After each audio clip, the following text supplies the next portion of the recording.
शहजादा ज़हीर तख्तनशी हो रहा था और वो अब नए बादशाह बनने वाले थे। हालांकि ये खुशी का मौका था, लेकिन किसी भी जश्न की कोई भी तैयारी नहीं की गई थी, क्योंकि कुछ दिन पहले ही उनके वालिद बादशाह अहमद का इंतकाल हो गया था। अचानक हुए इस इंतकाल से सब लोग हैरान थे और किसी की समझ नहीं आ रहा था कि ये क्या हो गया, क्योंकि बादशाह अहमद सिर्फ 52 साल के थे और पूरी तरह से ठीक थे, सेहतमंद थे। लेकिन अचानक हुई मौत ने सबको हैरान कर दिया। मल्लिका को ये किसी की चाल लगी, लेकिन ये किसने किया था ये पूरी तरह से जाहिर ना हो पाया। बादशाह अहमद के दरबार में कई मंत्री थे, लेकिन उनका सबसे करीबी मंत्री हैदर, जो उनका सबसे खास था और जिस पर उन्हें सबसे ज्यादा यकीन था और बादशाह उसे अपना दायां हाथ मानते थे, उनकी मौत से बहुत गमगीन था और मल्लिका आलिया को सबसे ज्यादा शक उसी पर था। जब शहजादे ज़हीर ने गद्दी संभाल ली तो उन्होंने अपने वालिद की मौत को अल्लाह की रजा मान लिया और अपने काम में ध्यान देना शुरू किया। बादशाह अहमद ने अपने बेटे ज़हीर की शादी पड़ोस के मुल्क की शहजादी के साथ तय कर दी थी, जिसका नाम जुलेखा था। वो बेपनाह खूबसूरत थी, लेकिन बादशाह की मौत के बाद ये रिश्ता अधर में लटक गया था। रानी इस शादी को तोड़ना चाहती थी और बादशाह का करीबी मंत्री हैदर, जो बादशाह का सबसे भरोसेमंद था, वो भी इस शादी को तोड़ना चाहता था। उन्हें लगता था कि ये सब इसकी वजह से हुआ है, मगर शहजादे ज़हीर ने इन सब बातों को दरकिनार किया और अपने वालिद की ख्वाहिश के मुताबिक शहजादी जुलेखा से निकाह कर लिया। शहजादी जुलेखा बहुत ही अक्लमंद थी और वो शाही कामों में मशवरे देती थी। शहजादी जुलेखा के पास एक तोता था। उसकी सबसे खास बात यह थी कि वो इंसानों की तरह बात करता था। तोते ने रानी को मशवरा दिया कि अपने हाथों से खाना बनाकर बादशाह को खिलाया कीजिए। कभी भी किसी दूसरे के हाथ का बना हुआ खाना बादशाह को नहीं खाना चाहिए। अगर कभी ऐसे हालात हो जाएं, खाना कोई और बनाए तो खाने को पहले अच्छी तरह से जांच लिया जाए, उसके बाद बादशाह ज़हीर को खिलाया जाए। तोते ने कहा, मुझे इस महल से साजिशों की बू आ रही है, इसलिए मल्लिका आपको मोहतात रहना होगा। मल्लिका जानती थी कि बादशाह इस बात के लिए राजी नहीं होंगे, क्योंकि वो किसी के भी बनाए हुए खाने से परहेज नहीं करते थे। तब मल्लिका ने अपने मन में एक मंसूबा बनाया। उन्होंने बादशाह से कहा, मैं एक बहुत बड़े फकीर की बात आपको बताने जा रही हूँ, आप ध्यान से सुनो। उन्होंने कहा था कि तुम्हें अपने शौहर की खिदमत करनी चाहिए और उसके लिए खाना बनाना चाहिए, और अगर तुम्हारा शौहर किसी दूसरे के हाथ का बना हुआ खाना खाएगा फिर अच्छा ना होगा। ये प्लान भी रानी को तोते नहीं बताया था। रानी की इस बात को बादशाह ज़हीर ने उसी वक्त मान लिया। इस तरह मल्लिका बादशाह को समझाती रहती कि बिना जांच किया कहीं भी खाना ना खाएं। वक्त बीतता गया और दोनों की शादी को 4 साल गुजर गए, लेकिन अभी तक उनके यहाँ कोई औलाद न हुई। ये देखकर मंत्री हैदर काफी परेशान हुआ और उसने बादशाह से कहा, आली जनाब, शादी के 2 साल या 1 साल बाद ही औलाद हो जानी चाहिए, लेकिन अब तो पूरे 4 साल बीत गए हैं और अभी तक कोई भी औलाद न हुई। मेरी मानिए तो किसी हकीम से मशवरा लीजिए, वो जरूर कोई न कोई रास्ता दिखाएंगे जिससे आपको और रानी जुलेखा को औलाद मिल सके। फिर उस मंत्री ने कहा कि मैं एक हकीम को जानता हूँ जो बहुत ही बूढ़े हैं और कहीं आ जा नहीं सकते, इसलिए रानी को वहां जाना होगा, क्योंकि अपनी परेशानी को वह स्वयं ही ठीक तरीके से हकीम को समझा सकती है। बादशाह ने उसी वक्त जवाब दिया, इसमें कौन सी बड़ी बात है, मैं रानी के तोते को आपके साथ भेज दूंगा। रानी अपनी परेशानी उस तोते को बता देगी और तोता वही बात उस हकीम को सुना देगा। इस तरह परेशानी का हल ही निकल आएगा और रानी जुलेखा को कहीं जाने की जरूरत भी न पड़ेगी। मंत्री ने जवाब दिया, बादशाह सलामत, मैं भी यही सोच रहा था, लेकिन आपसे कहने में हिचक रहा था। अगले दिन ही मंत्री तोते को लेकर उस हकीम के पास चल पड़ा। उसका हकीम के पास जाने का कोई इरादा न था, क्योंकि असल में ऐसा कोई हकीम था ही नहीं। मंत्री तोते को लेकर जंगल की तरफ चला गया। तोते को यह देखकर शक हुआ, क्योंकि मंत्री ने अपना रास्ता बदल लिया था, जबकि उसे दूसरी तरफ जाना चाहिए था। उसे महसूस हुआ कि जरूर मंत्री को चाल चल रहा है। शुरुआत में मंत्री ने तोते को अपने कंधे पर बिठाया था, लेकिन अब उसने उसे कसकर अपने हाथों में जकड़ लिया। ये देख तोते ने कहा, मंत्री जी, क्या आप मुझे आज़ाद कर सकते हैं? तोते ने मंत्री से कहा, मंत्री जी, मुझे जंगल के फल खाने की ख्वाहिश हो रही है। बहुत दिनों से मैंने जंगल के फल नहीं खाए। मेहरबानी करके कुछ देर के लिए मुझे आज़ाद करें और मैं फल खाकर फिर आपके साथ चलूंगा। मंत्री जालिमाना हंसी हंसते हुए बोला, आज मैं तुझे ऐसा फल खिलाऊंगा कि तू कभी उड़ने के लायक न रहेगा। तू बहुत ही हमदर्द बनता है और रानी की बहुत मदद करता है। तेरी अक्लमंदी की वजह से ही वो रानी जुलेखा हर वक्त इतनी मोहतात रहती है। तोते ने घबराते हुए कहा, मंत्री जी, ये आप क्या कह रहे हैं? मैं कोई चालाक नहीं, बल्कि आप सबसे ज्यादा होशियार हैं। मैं तो बस एक आम सा तोता हूँ। जो भी मुझे पालता है, मुझे खाना देता है, मैं उसी की तारीफ करता हूँ। अगर आप चाहें तो आज से मैं आपके साथ रहूंगा और सिर्फ आपकी तारीफ करूंगा। आगे मुझे कौन सा बादशाह बनना है जो मैं रानी का साथ दूं? मंत्री ठहाका लगाकर बोला, अरे तोता, तेरी गर्दन मेरी मुट्ठी में दबी हुई है, फिर भी तू अपनी चालाकी दिखाने से बाज नहीं आ रहा। क्या तू मुझे बेवकूफ समझता है? मैंने अपने दुश्मनों के कुत्ते और बिल्लियों को तक नहीं छोड़ा, फिर तुझे क्यों छोड़ूं? तुझे क्या पता कि बादशाह जहीर के बाबा महाराजा अहमद की मौत भी मेरी वजह से ही हुई है। मैंने ही उसे मौत के घाट उतारा है। सारे जासूस और महल के लोग इसे अल्लाह की रजा जानते रहे, क्योंकि मैंने कोई भी सबूत ना छोड़ा जिससे किसी को मेरे ऊपर शक हो। मंत्री ने आगे कहा, अब मैं भी तुझको यहीं खत्म कर दूंगा और रानी से जाकर कह दूंगा तेरा तोता जंगल में किसी तोते से मिल गया और फिर दोनों उड़ गए। बस फिर क्या था, मैं देखता ही रह गया। तोते ने तुरंत मंत्री की बातों को भांपते हुए कहा, मंत्री जी, रानी के साथ आपको जो भी करना है चाहे वो करें, मुझे उससे कोई भी लेना देना नहीं है। इस मुल्क का बादशाह जिंदा रहे या मर जाए, मुझे इससे कोई भी फर्क नहीं पड़ता। तोते ने कहा, मुझे बस अपने खाने से मतलब है। अगर आप चाहें तो मैं रानी के पास कभी भी वापस न जाऊंगा। मैं आपसे वादा करता हूँ, मैं जंगल से वापस महल नहीं लौटूंगा। मेरी यही ख्वाहिश है कि मैं अपनी आंखों से आपको बादशाह बनते हुए देखूं। मंत्री कुछ देर सोचते हुए बोला, तो ठीक है, तू कहता है तो मैं तुझे जिंदा रखूंगा ताकि तू मुझे बादशाह बनते हुए देख सके।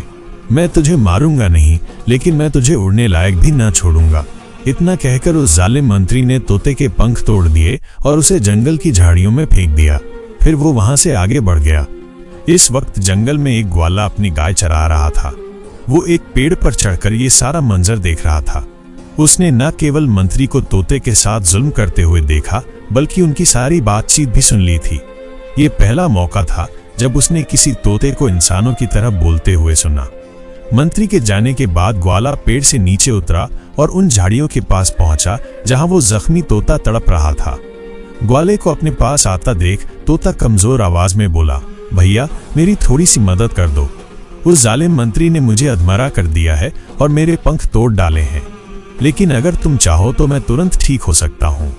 इन झाड़ियों की पत्तियों का रस निकालकर मेरे पंखों पर लगा दो, इससे मेरे पंख फिर से ठीक हो जाएंगे। ग्वाले ने पूछा, मैं तेरी मदद क्यों करूं?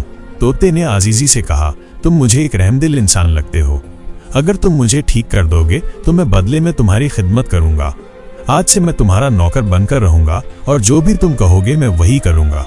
ग्वाले ने थोड़ी देर सोचा और फिर कहा, ठीक है, लेकिन अगर मैं तुम्हारी मदद करूं तो ठीक होने के बाद तुम हमेशा मेरे साथ ही रहोगे। तोते की जान उस वक्त मुसीबत में थी। वो किसी भी तरह पहले ठीक होना चाहता था।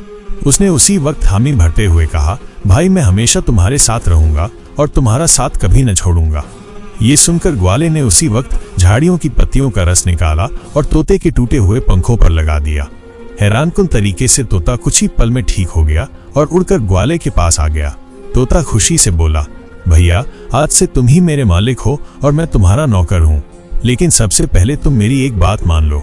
ग्वाले ने हैरानी से कहा, अरे अभी तो एक पल भी नहीं हुआ और तुम मुझे हुक्म देने लगे। तोते ने मुस्कुराकर कहा, मालिक, मैं तुम्हारी भलाई की बात कर रहा हूँ। अगर तुम मेरी छोटी छोटी बातें मानोगे तो मैं तुम्हें एक दिन बादशाह बना दूंगा। अभी तुमने देखा कि मेरी बताई हुई जड़ी बूटी ने 1 मिनट के अंदर ही मेरे पंख ठीक कर दिए। इसी तरह मैं और भी कई ऐसी जड़ी बूटियों के बारे में जानता हूँ जिससे मैं तुम्हें एक दिन बहुत ही अमीर बना सकता हूँ, और शायद अभी तक तुम्हारी शादी भी नहीं हुई होगी, तो मालिक, मैं तुम्हारी शादी भी करवा दूंगा। ग्वाला सीधा साधा आदमी था। वो बोला, तुम साफ साफ क्यों नहीं कहते कि अब तुम मेरे मालिक हो और मैं तुम्हारा नौकर? चलो, मैं तुम्हें अपना मालिक बना लेता हूँ, क्योंकि तुम्हारे मालिक बनने में भी मेरी ही भलाई दिखाई देती है। लेकिन देखना है, भला करते करते कहीं तुम मेरा बुरा मत कर देना। तोते ने नरमी से कहा, अरे भाई, आपने मेरी जान बचाई है, अब मेरा फर्ज बनता है कि मैं आपकी भलाई करूं। ग्वाले ने कहा, अच्छा तो फिर बताओ कि मुझे क्या करना है। तोता बोला, भाई, हमें चुपचाप उस मंत्री का पीछा करना है और उसके सारे कामों पर नजर रखनी है। मैं भी तुम्हारे साथ चलूंगा। आगे क्या करना है मैं तुम्हें बाद में बताऊंगा। ग्वाला तोते की बात मानकर उस मंत्री का पीछा करने लगा। मंत्री जंगल में काफी अंदर तक पहुंच चुका था।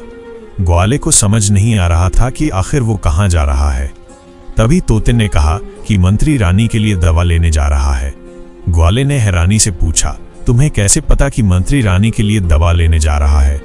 तोते ने जवाब दिया, भाई ये सब बातें मैं तुम्हें बाद में बताऊंगा, बहुत लंबी कहानी है, अभी तुम बस मंत्री का पीछा करते रहो। ग्वाला समझ गया कि मंत्री बूढ़े हकीम के पास जा रहा है, क्योंकि वो हकीम जड़ी बूटियों की खोज करने के लिए जंगल के भीतर अपनी बेटी के साथ झोपड़ी बनाकर रहता था। ग्वाला भी कई बार उनके पास दवा लेने जा चुका था। गांव में ज्यादातर लोग हकीम जी के पास ही दवा लेने आते थे, क्योंकि उनकी जड़ी बूटियां जादू की तरह असर करती थीं। सीधा मंत्री हकीम की झोपड़ी में जा पहुंचा और अंदर चला गया। झोपड़ी के बाहर ग्वाला छिपकर खड़ा हो गया और मंत्री और हकीम की बातें सुनने लगा। मंत्री हकीम से बात कर रहा था, लेकिन उसकी नजर बार बार हकीम की बेटी नूर पर जा रही थी। नूर भी समझ चुकी थी कि मंत्री की नीयत ठीक नहीं है। मंत्री ने हकीम से कहा, आप हमारी मल्लिका के लिए कोई ऐसी जड़ी बूटी बना दीजिए जो वो हमेशा के लिए बांझ रह जाए और कभी भी औलाद पैदा न कर सके। हकीम ने चौंक कर कहा, मंत्री जी, मैं ऐसा नहीं कर सकता, मेरा काम तो लोगों का भला करना है, मैं ये नहीं कर सकता, मैं किसी को भी गलत दवा नहीं दे सकता। मंत्री ने धमकी भरे लहजे में कहा, देखो, जितना कहा जाए उतना ही करो, क्योंकि इसमें तुम्हारी ही भलाई है। आज नहीं तो कल मैं इस मुल्क का बादशाह बन जाऊंगा, उसके बाद तुम्हारी बेटी को मैं अपनी मल्लिका बना लूंगा।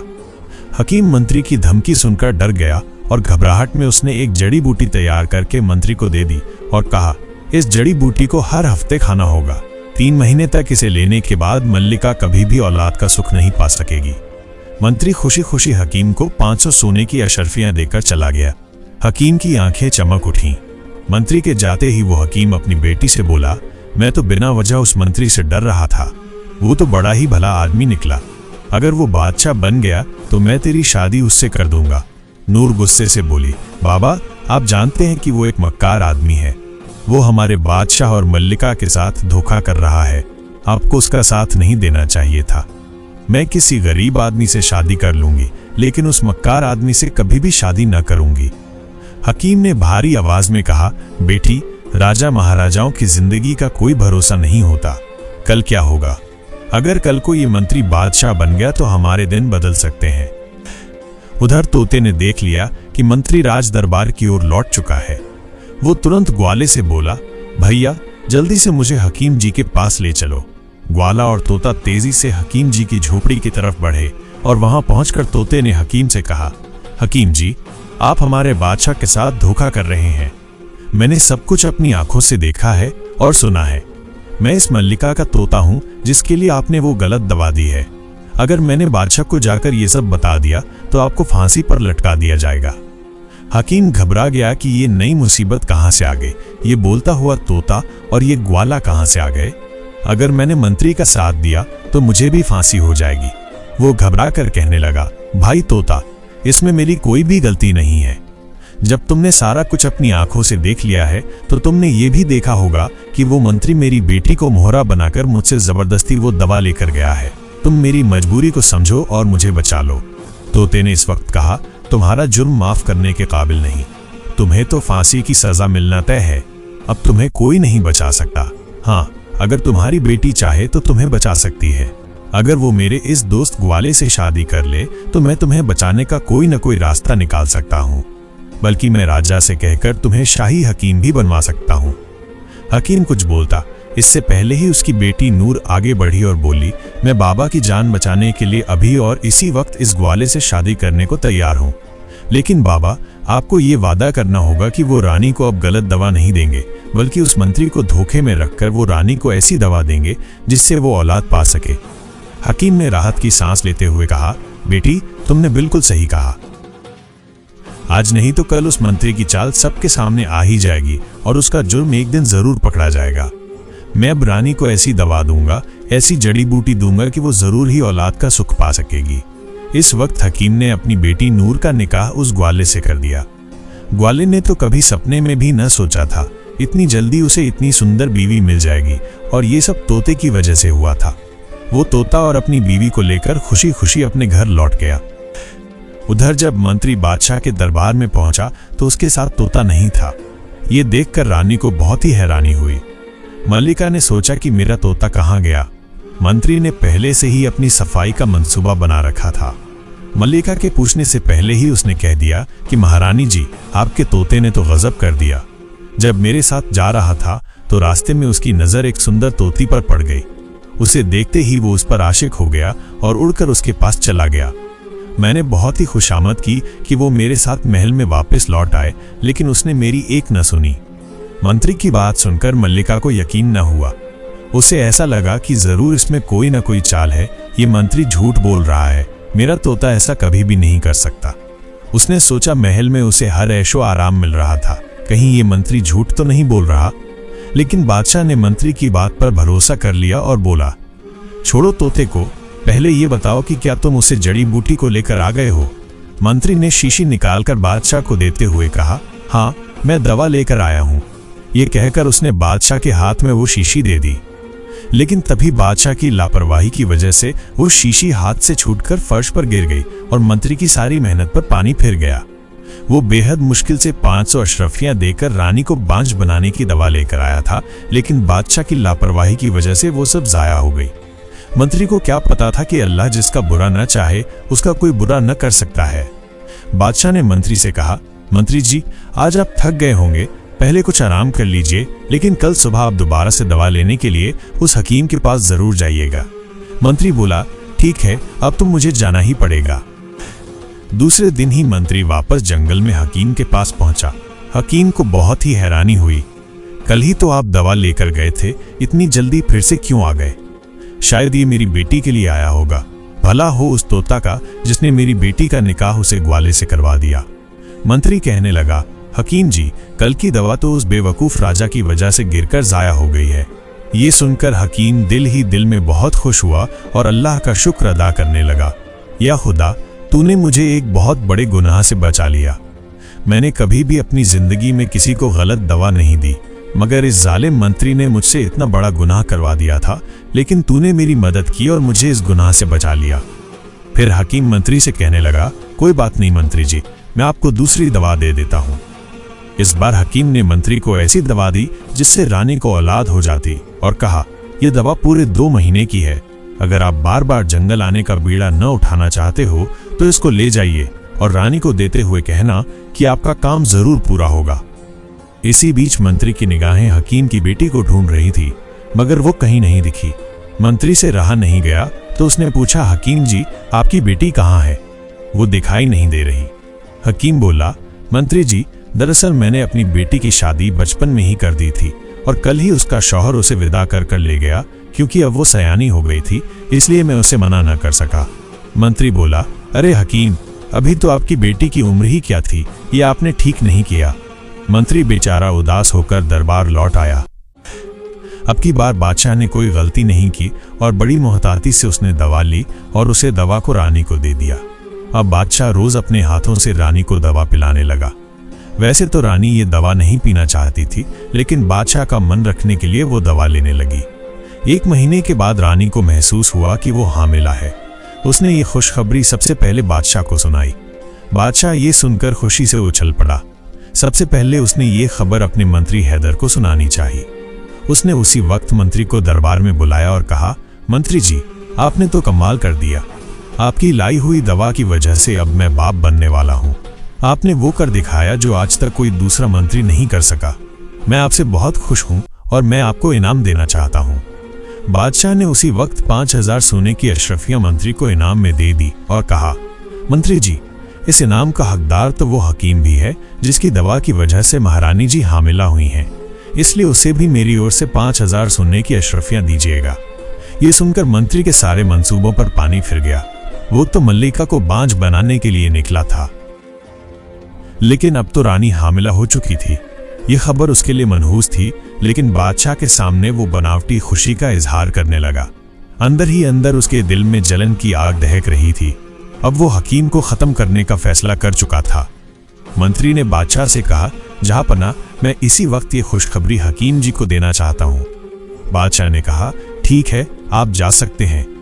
मंत्री ने हाथ में तलवार थामी और जंगल की तरफ चल पड़ा। मंत्री को जाता देखा तोते ने ग्वाले से कहा, भाई, आज तुम्हारे ससुर की जान खतरे में है। ये जालिम मंत्री उन्हें मार डालेगा। तुम्हें उनकी मदद करनी चाहिए, उनकी जान बचानी चाहिए। ग्वाले ने कहा, अरे भाई, मैं भला उस मंत्री का सामना कैसे कर सकता हूं? उसके हाथ में तलवार है और वो गुस्से की आग में जल रहा है। तोते ने कहा, जब अपने घर परिवार पर मुसीबत आती है तो आदमी को अपनी जान की बाजी लगा देनी चाहिए। ग्वाले ने हिम्मत जुटाई और उस मंत्री के पीछे पीछे चल पड़ा। जैसे ही मंत्री हकीम के पास पहुंचा, उसने उसे गुस्से में बुरा भला कहना शुरू कर दिया और कड़कदार आवाज में कहा, ए हकीम, तूने मुझे धोखा दिया है। मैंने तुझे रानी को बांझ करने की दवा देने को कहा था, लेकिन तूने तो उसे ऐसी दवा दे दी जिससे वो हामला हो गई और अब वो औलाद को जन्म देगी। आज मैं तुझे जिंदा न छोड़ूंगा। उसी वक्त तोते ने ग्वाले को इशारा किया। ग्वाला बिना वक्त गवाए पूरी ताकत से अपनी लाठी लेकर भागा और मंत्री के पैर पर दे मारी। अचानक हुए इस हमले से मंत्री का तवाजुन बिगड़ गया।